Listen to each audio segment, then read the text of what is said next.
The gentle current floated like a dying whale in the endless black of space. Inside the small research vessel, Captain Veltar pressed her six-fingered hand against the cold metal wall and felt the ship's heartbeat growing weaker. The fusion, the reactor that had powered their home for 3 years, was now nothing more than expensive scrap metal. Life support at 60%, announced Science Officer Nixra from her station. Her voice carried the same calm tone she used when cataloging new flower species. But Veltar could see the fear in her large, dark eyes. Oxygen recyclers are failing. They have maybe 4 hours before the air becomes too thin to breathe. Veltar looked around the cramped bridge at her crew of 12. They were all scientists, explorers who had spent their lives studying the peaceful wonders of the galaxy. The Zephyrians had never needed to fight anyone. They didn't even have weapons on their ship. Violence was something they read about in ancient history books, a strange madness that had infected other species long ago. What about the emergency beacon? Asked Dr. Kilver, the team's eldest member. His normally bright blue skin had turned a sickly gray color. Can we call for help? Nixra's fingers danced across her control panel. Communications are still working. Subspace transmitter has enough power for one strong signal. But who would hear us? Whispered junior researcher. Plixra. She was barely out of school, on her first deep space mission. We're at the edge of known space. No trade routes come through here. Veltar closed her eyes and thought of her home planet. Zephyr Prime was covered in crystal forests that sang in the wind. Her people built their cities in harmony with nature, never taking more than they needed. Had explored the galaxy for thousands of years, always as friends, always as students eager to learn about new worlds and new life. Someone will hear us, she said firmly. The galaxy is full of good people. Someone will come. She was thinking of the Merchants Guild, who were known for their kindness to stranded travelers. Or maybe the Scientific Council would pick up their signal. Both groups had helped lost ships before. The idea that their rescue call might reach something dangerous never entered her mind. Send the distress signal, Veltar ordered. Use the standard emergency frequency. Tell them who we are and what we need. Nixra nodded and began typing the message. Her fingers moved slowly, carefully choosing each word. This is the Zephyrian research vessel, Gentle Current. We are 12 scientists studying stellar formations in the outer rim. Our main reactor has failed. Life support is failing. We have approximately 4 hours of breathable air remaining. We request immediate assistance from any ship in range. We are peaceful researchers. Please help us. The message pulsed out through subspace, traveling faster than light across the star systems. It carried their coordinates, their ship's design, and their desperate hope that someone good would hear their call. What they didn't know was that their signal had just reached the patrol zone of Earth's Colonial Defense Force. The humans were conducting training exercises near the edge of their territory, testing new weapons, and practicing battle formations. Their massive warships moved through space like predators, always ready to fight. On the bridge of the dreadnought, indomitable, Admiral Kim Taeho was reviewing combat reports when his communications officer looked up from her station. Sir, we're getting an alien distress call, said Lieutenant Commander Park Sojin. Known species. Life support failing. Requesting immediate assistance. Admiral Kim had spent 20 years protecting human colonies from pirates, hostile aliens, and the countless dangers of deep space. He had learned that space was not kind to the unprepared. When civilians were in danger, you acted fast, and you acted with overwhelming force. How long do they have? He asked. For hours, sir. Kim's jaw tightened. For hours was not much time. They would need to move fast, and they would need to be ready for anything. First contact with unknown aliens was always dangerous. Out there could be traps, ambushes, or diseases that could kill his crew. Alert the entire 7th Fleet, he ordered. Full combat readiness. We're going to rescue these aliens, and we're going to do it right. Back on the Gentle Current, Captain Veltar waited by the communications console. The ship was getting colder as the life support systems struggled to keep working. Her crew huddled together, sharing body heat and telling stories about home to keep their spirits up. Captain Nixra called out, her voice filled with joy. were getting a response. The message was in a language they had never heard before, but their computer quickly translated it. The words appeared on their screen in friendly Zephyrian script. Unknown vessel. This is Admiral Kim Tae-ho of the Earth Colonial Defense Force. We have received your distress call. Help is coming. Stay calm. We will reach you soon. Veltar felt tears of relief running down her face. Earth, she whispered. I've never heard of them, but they sound kind. She had no idea that she had just summoned the most powerful military force in known space. Admiral Kim Tae-ho stood on the bridge of the Indomitable and watched his fleet come alive. Warning lights flashed red across every ship as crews rushed to battle stations. The massive dreadnought's engines roared to life, sending vibrations through the deck plates under his feet. Fleet status report. He called out to his bridge crew. All ships responding, sir, reported Captain Lee Hejin from the communications station. 12 heavy cruisers ready for jump. 36 destroyers forming escort formation. Carrier groups launching scout fighters. Kim nodded with satisfaction. This was how humans did rescue missions, when lives were at stake, especially during first contact with unknown aliens. You brought enough firepower to handle any situation. Space was dangerous, and naive rescuers often became victims themselves. What about the Ragnarok? He asked. Battleship Ragnarok reports, ready for combat operations, answered Lieutenant Commander Park Sojin. Captain Jang Duyan requests permission to deploy the experimental plasma cannons. Granted, we don't know what we're flying into. It's the truth. Was that Kim felt excited about meeting new aliens. Humans had only discovered a few other intelligent species since leaving Earth, and most of those meetings had ended badly. These Zephyrians sounded different, though. Their distress call was polite, honest, and completely helpless. Maybe this time would be different. Sir, Chief Analyst Choi Min-ho has completed his study of their transmission, Sojin reported. Kim walked over to the intelligence station, where Min-ho was staring at multiple screens filled with data. The young analyst looked up with bright eyes. It's fascinating, Admiral. Their language is completely peaceful. They have no words for weapons, war, or violence. Their ship design is purely scientific. Look at this. Min-ho pointed to a holographic image of the alien vessel. No armor, no weapons, no military equipment at all. They're exactly what they claim to be. Scientists? Peaceful scientists. Their technology is about 200 years behind ours, but it's elegant, simple, beautiful. Even Kim smiled. So we're not flying into a trap. Definitely not, sir. These aliens couldn't hurt a fly.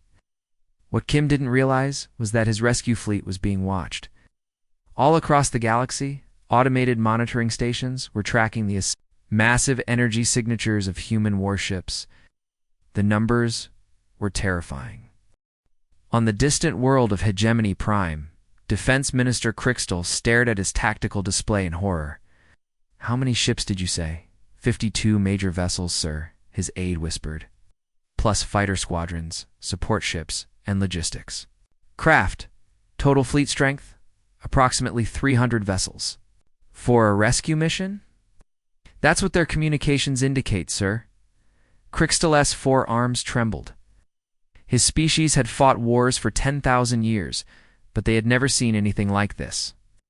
The human fleet's combined firepower could destroy entire star systems. What kind of monsters sent such overwhelming force to answer a simple distress call? Back on the Indomitable, Kim was reviewing the rescue plan with his officers. Medical teams to prepare for unknown alien biology. Engineering crews to ready emergency power supplies. I want habitat modules deployed the moment we arrive. Captain. Song Ji-woo of the medical ship Mercy joined the meeting via hologram. Admiral, we've prepared specialized treatment areas for the aliens. Our universal translators are ready, and we've loaded every medical database we have. Good, what about cultural protocols? We're following standard first contact procedures. Friendly approach, peaceful intentions, full diplomatic courtesy. Kim nodded. Remember, people, these aliens called for help, and we're going to help them. This could be the beginning of a beautiful friendship. Meanwhile, the galaxy's intelligence networks were going crazy. Andromedan Union's spy satellites detected the human fleet's approach. and immediately sent emergency warnings to their high command. The crystalline hegemony's ancient monitoring systems, unused for centuries, suddenly activated with alerts about unprecedented military activity on the trading station Deep Space Nine. Captain Velker of the Merchant Marines received an urgent message from Fleet Command. All civilian vessels are advised to avoid Sector 7G Delta immediately. Unknown hostile force approaching at maximum speed. Hostile force? Velker asked his communications officer. What kind of hostile force? Unknown, sir. But the energy. Readings suggest planet killer weapons. Velker's purple skin turned pale. Set course for the nearest safe harbor. Maximum speed.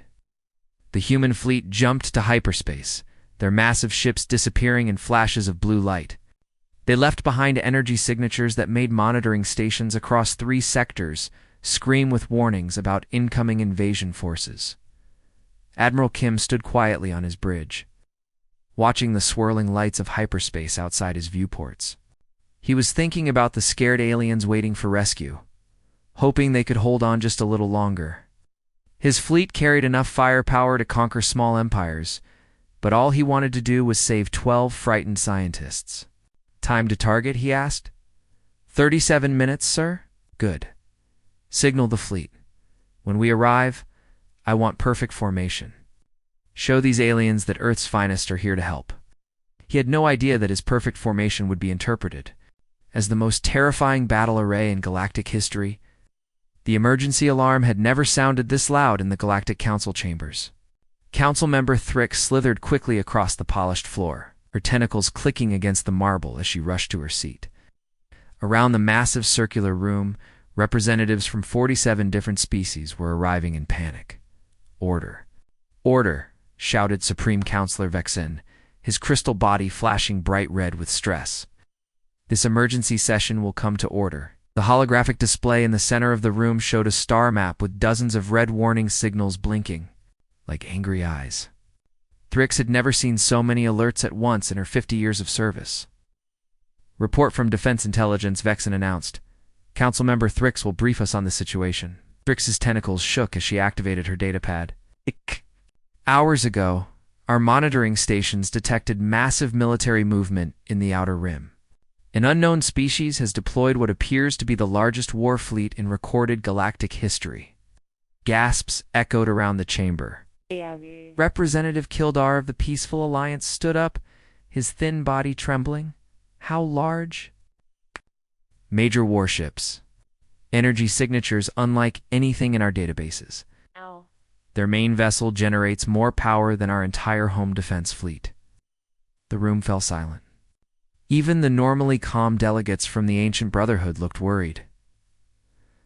What do we know about this species? Asked Admiral Zektar of the Union forces. Thrix pulled up another display. They call themselves humans. Their homeworld is designated as a Class 12 Deathworld. The silence became even deeper. Most council members had never heard of a Class 12 Deathworld.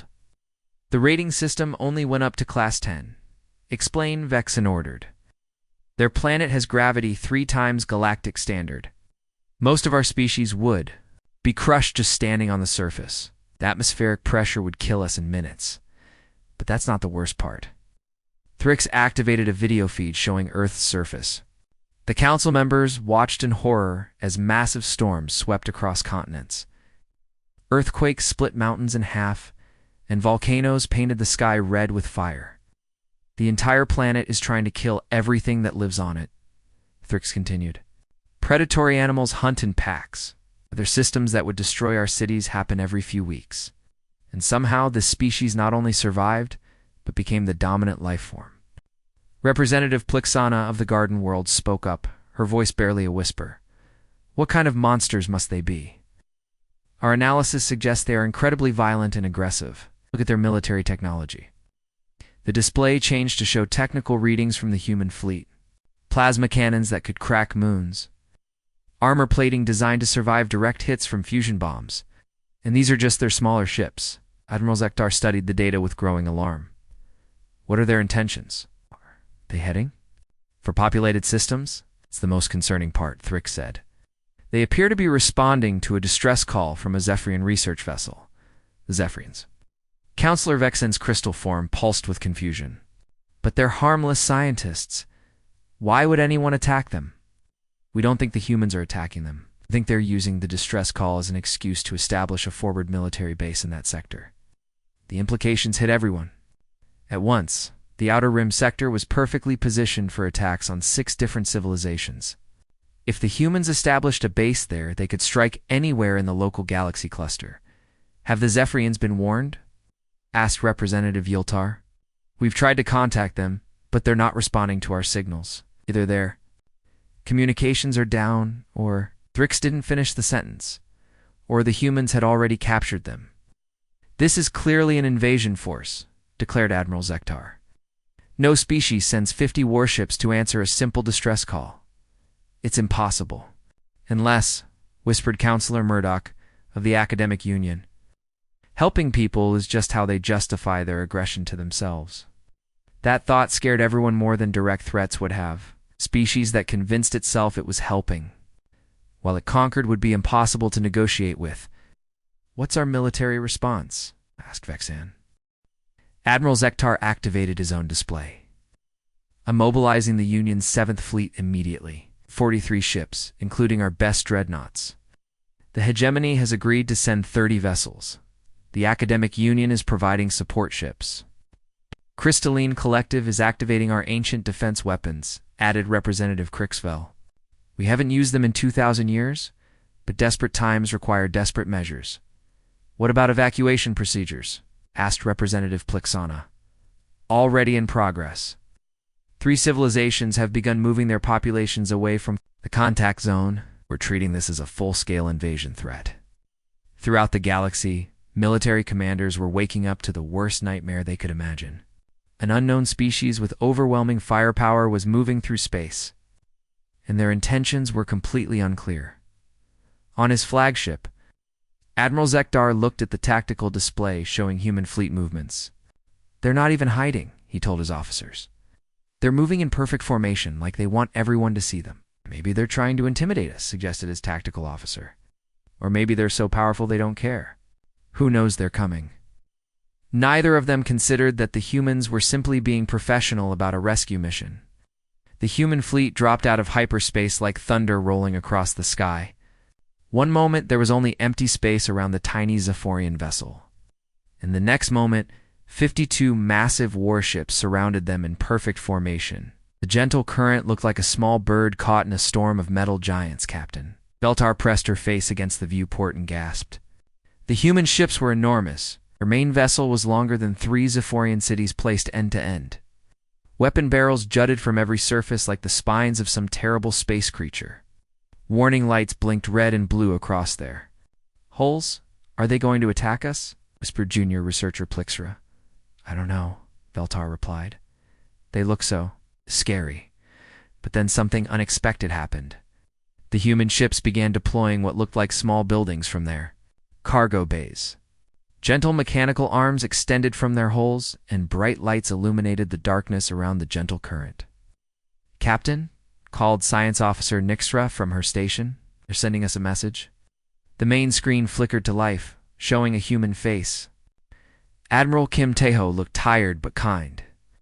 His dark eyes were filled with concern as he spoke. Zephyrian vessel, gentle current. This is Admiral Kim Taeho of the Earth Colonial Defense Force. We're here to help you. Please prepare to receive our rescue teams. Veltar stared at the screen. The human looked nothing like the monsters she had expected. His voice was gentle, almost fatherly. Thank you, she managed to say. We are very grateful. Our medical ship Mercy is moving into position now. We'll transfer your crew to safety while our engineers fix your ship. Don't worry about anything. You're safe now, through the viewports. Veltar watched as a gleaming white ship approached. It was smaller than the warships, but still massive by Zephyrian standards. The words Terran Medical Corps were painted on its side in friendly blue letters. Captain Song Giwoo appeared on the screen next to Admiral Kim. She was a young woman with short black hair and a warm smile. Hello, Captain Veltar. I'm Captain Song of the medical vessel Mercy. We've prepared special quarters for your crew. Our doctors want to make sure you're all healthy after your ordeal. Doctors? Veltar asked. Yes, We brought our best xenobiology specialists. They're very excited to meet you. Song's smile grew wider. Don't worry, they're gentle people. They just want to help. Within minutes, the human rescue operation was in full swing. Mechanical arms carefully lifted the Zephyrian crew from their dying ship and transported them to the medical vessel. Humans had prepared beautiful rooms with soft beds, warm food, and air that smelled like flowers. Dr. Yoon Haewon, the chief medical officer, personally examined each Zephyrian. She was a small woman with kind eyes who spoke in a soft voice. Your species is fascinating, she told Veltar. Your physiology is perfectly adapted for low-gravity environments. Your brain structure suggests incredible intelligence. You're not going to hurt us? Veltar asked. Dr. Yoon looked shocked. Hurt you? Why would we hurt you? You called for help? We came to help. While the medical team cared for the Zephyrian crew, Chief Engineer Park Min-soo was working on the gentle current. He moved through the ship like a friendly giant, his tools fixing problems that had seemed impossible to solve. Your fusion reactor just needs new control circuits, he explained to Veltar. We have plenty of spare parts. Actually, here, take these. He pressed several small devices into her hands. These are portable fusion cells. They'll power your ship for decades. Can't pay you for these, Veltar said. Min-soo laughed. Pay us? You don't need to pay us. We're just happy to help. Actually, wait here. He disappeared for a moment and returned with a box full of equipment. These are medical scanners, navigation computers, and communication upgrades. They might be useful for your research. Veltar stared at the advanced technology. Each device was worth more than her entire ship. Why are you giving us all this? Because you're scientists, like us. Love meeting other people who want to learn about the universe. Meanwhile, Lieutenant Commander Park Sojin was in charge of cultural exchange. She spent hours talking with the Zephyrians, learning about their peaceful civilization and sharing stories about Earth. Your planet sounds wonderful, she told Veltar. Singing crystal forests and cities that float in the clouds. We'd love to visit someday, if you'll have us, of course, Veltar replied. But aren't you warriors? Your ships are so powerful? Sojin looked confused. Warriors? We're explorers, just like you. Yes, our ships have weapons, but only for protection. Space can be dangerous. There are pirates and hostile aliens out there. But why did you bring so many ships? It's because we didn't know what we might find. When people are in danger, we bring everything we need to help them. It's better to be prepared. Far away, long-range sensors were recording every moment of the rescue operation. Military analysts from a dozen different species watched the humans deploy their emergency habitats and medical facilities with growing fear. Look at the size of those installations, Admiral Zektar told his officers. They're building a permanent base, and the technology transfer added his intelligence officer. They're giving the Zephyrians advanced weapon systems. Neither of them realized they were watching the most generous rescue operation in galactic history. Admiral Kim Tae-ho stood on the bridge of the Indomitable and watched his engineers put the finishing touches on the Zephyrian ship. The gentle current now looked better than new, with upgraded systems and fresh hull plating that gleamed in the starlight. Rescue operation complete, reported Lieutenant Commander Park Sojin. Zephyrians are ready to return to their ship. All crew members are healthy and happy. Kim smiled. This had been one of the most pleasant first contact missions in his career. Zephyrians were delightful people, curious and kind. He was already making plans to visit their homeworld for official diplomatic talks. Prepare the escort formation, he ordered. We'll make sure they get home safely. That's when Chief Analyst Choi Min-ho looked up from his sensor station with a worried expression. Sir, I'm detecting massive energy buildups throughout this sector. Multiple fleets are approaching. Our position. Kim walked over to the tactical display. What he saw made his blood run cold. Dozens of unknown ships were converging on their location from all directions. Their weapons were charged and ready for battle. How many ships? He asked quietly. At least 200, sir. Maybe more. They're coming from 6 different directions. Kim felt his heart sink. After such a successful rescue mission, were they about to start an interstellar war? Are they responding to our communications? Negative, sir. They're maintaining radio silence and battle formations. On the medical ship Mercy, Captain Veltar was saying goodbye to Dr. Yoon Hae-won when the emergency alarms began sounding. Through the viewport, she could see the approaching alien fleets. What's happening? She asked. Dr. Yoon looked just as confused as she did. I don't know, we were just trying to help you. Veltar suddenly understood what was happening, and the realization filled her with horror. She ran to the nearest communications station and opened channels to every ship in the area. Please, everyone must stop, she broadcast on all frequencies. There's been a terrible mistake. The humans are not invaders. They're rescuers. They saved our lives.